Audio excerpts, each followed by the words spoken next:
నమస్తే, welcome to gossips carriage. అప్పటి crime Kahani ఒక్కోటి బయటకు వస్తోంది. ఒక్కో నేత రౌండ్ అప్ అవుతున్నారు. అధినేత తర్వాత నెంబర్ 2గా పేరున్న లీడర్ ఈ మధ్య పార్టీకి పాలిటిక్స్కి గుడ్ బై చెప్పేశారు. ఇక పార్టీలో అధినేత తర్వాత తానేనని చెప్పుకునే మరో నేతకి ఉచ్చు బిగుస్తోంది. అటవీ భూముల కబ్జా అంటూ పురావస్తు తవ్వకాలు మొదలయ్యాయి.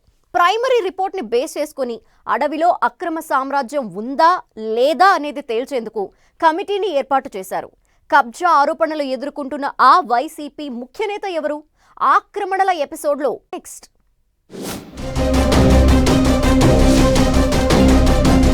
పెద్దిరెడ్డి చుట్టూ భూ ఆక్రమణల ఉచ్చు. బినామీ పేర్లతో కబ్జా చేసినట్లు ఆరోపణలు. 6 నెలల కింద ఫైల్స్ దగ్ధం వెనుక కారణం అదేనా? అధినేత చుట్టూ ఉన్న నేతలొక్కొక్కరు సైలెంట్ అయిపోతున్నారు. అధికారంలో ఉన్నప్పుడు అంతా తామేనని ఊరేగిన లీడర్లంతా ఇప్పుడు చాప చుట్టేస్తున్నారు. విజయసాయిరెడ్డి లాంటి నేత ఎంపీ పదవికి, పార్టీకి, పాలిటిక్స్ కు గుడ్ బై చెప్పేశారు. ఇప్పుడు మాజీ మంత్రి, పుంగనూరు ఎమ్మెల్యే పెద్దిరెడ్డి రామచంద్రారెడ్డి వంతు వచ్చింది. వైసీపీ అధికారంలో ఉన్నప్పుడు అడ్డగోలుగా శాండ్, ల్యాండ్, మైనింగ్ దందాలు చేశారని ఆరోపణలు ఎదుర్కొంటున్న పెద్దిరెడ్డికి ఉచ్చు బిగిస్తోంది కూటమి సర్కార్. ఆ మాజీ మంత్రి అరాచకం ఫైల్స్ రెడీ అయ్యాయని, అసలు ఎపిసోడ్ ముందుందని లీకులిస్తోంది కూటమి ప్రభుత్వం. అధికారంలో ఉన్నప్పుడు తన మాటే శాసనంగా, చెప్పిందే వేదంగా నడిపించి అక్రమాలకు పాల్పడ్డారని పెద్దిరెడ్డి రామచంద్రారెడ్డి మీద తీవ్ర అలిగేషన్స్ ఉన్నాయి. మాజీ మంత్రి పెద్దిరెడ్డి రామచంద్రారెడ్డి భూ కబ్జా చేశారన్న అలిగేషన్స్ నేపథ్యంలో విచారణకు ప్రభుత్వం ఆదేశించింది.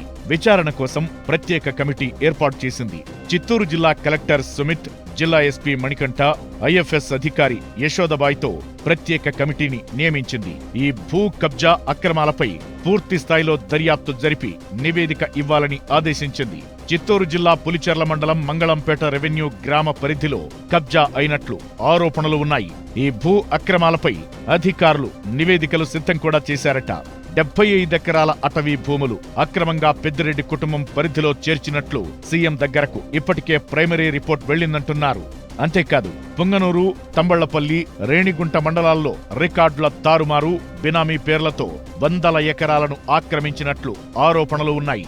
వీటిపై పక్కా ఆధారాలు సేకరించి సీరియస్ యాక్షన్ తీసుకోవాలని రెడీ అవుతోంది ప్రభుత్వం.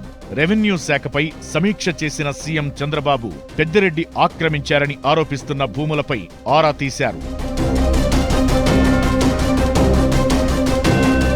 జగన్ కు చెందిన కంపెనీ కోసం అటవీ భూములు తీసుకున్నట్లు ఆరోపణలు రావడంతో 2 నెలల కిందే విచారణ జరిపించారు డిప్యూటీ సీఎం పవన్ కళ్యాణ్. ఇప్పుడు పెద్దిరెడ్డి మీద వచ్చిన ఆరోపణలపై కూడా విచారణకు ఆదేశించారు డిప్యూటీ సీఎం, అటవీ శాఖ మంత్రి పవన్ కళ్యాణ్. పుంగనూరు నియోజకవర్గంలోని మంగళంపేట దగ్గరలోని అడవుల్లో భూములు ఆక్రమించినట్లు వస్తున్న ఎలిగేషన్స్ పై పూర్తి నివేదిక ఇవ్వాలని అధికారులకు ఆర్డర్స్ ఇచ్చారు.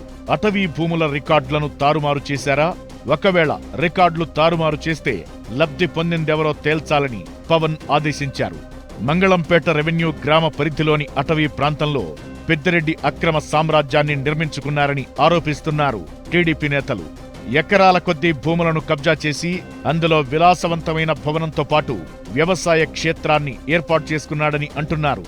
తన ఫామ్ హౌస్ కు వెళ్లేందుకు ప్రభుత్వ సొమ్ముతో రోడ్డును కూడా వేయించుకున్నారని ఆరోపిస్తున్నారు.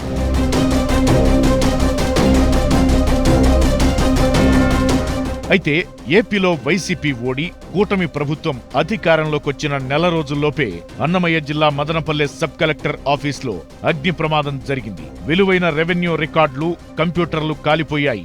25 అంశాలకు సంబంధించిన ఫైళ్లు దగ్ధమయ్యాయని, వాటిలో అసైన్డ్, 22A కోర్టు కేసుల ఫైల్స్, భూముల రీసర్వే రికార్డులు ఉన్నాయని అప్పట్లో అధికారులు చెప్పారు. దీనిపై చాలా అనుమానాలు వ్యక్తమయ్యాయి. అగ్ని ప్రమాదం ప్రమాదవశాత్తు జరిగింది కాదని, పెద్దిరెడ్డి అక్రమాలకు సంబంధించిన ఫైళ్లను దగ్ధం చేశారని టీడీపీ నేతలు ఆరోపిస్తూ వస్తున్నారు. భూ రికార్డులు మాయం చేసేందుకే అగ్ని ప్రమాదం సృష్టించారని అనుమానాలు చేశారు. ఈ విషయంపై అప్పుడే సీఎం చంద్రబాబు విచారణకు ఆదేశించారు. అగ్ని ప్రమాదమా కుట్రపూరితమా అని తేల్చేందుకు DGP Dwaraka Tirumala Rao, CID chief Ravi Shankar సంఘటనా స్థలానికి వెళ్లి విచారణ జరిపారు. అది ప్రమాదవశాత్తు జరిగింది కాదని విచారణ తరువాత డీజీపీ స్పష్టం చేశారు. ఫైళ్ల దగ్ధం ఘటనకు సంబంధించి పెద్దిరెడ్డిపైనే అనుమానాలున్నాయని రెవెన్యూ శాఖ మంత్రి అనగాని సత్యప్రసాద్ కూడా చెప్పారు. అప్పటి అగ్ని ప్రమాదానికి కారణాలేంటో ఇంటర్నల్ ఎంక్వైరీలో తేలిందట.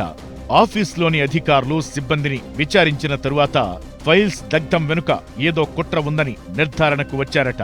ఆ తరువాతే పుంగనూరులో అటవీ భూముల వివరాలను మొత్తం బయటకు తీయాలని అధికారులను ఆదేశించింది ప్రభుత్వం. పూర్తి నివేదిక వస్తే పెద్దిరెడ్డి కార్నర్ అయిపోవడం పక్కా అంటున్నారు టీడీపీ నేతలు. పెద్దిరెడ్డి మాత్రం ఎలాంటి భూ కబ్జాలు చేయలేదని, తాను టీడీపీకి, చంద్రబాబుకు వ్యతిరేకంగా పోరాడుతున్నందుకే ఇరికించాలని చూస్తున్నారని చెప్పుకొస్తున్నారు. కూటమి ప్రభుత్వం మాత్రం అటవీ భూముల వ్యవహారంలో ఇన్ అండ్ అవుట్ మొత్తం బయటకు తీసి భూ ఆక్రమణ వెనకున్న తెర వెనుక బాగోతాన్ని ఎక్స్పోజ్ చేయాలని డిసైడ్ అయిందట.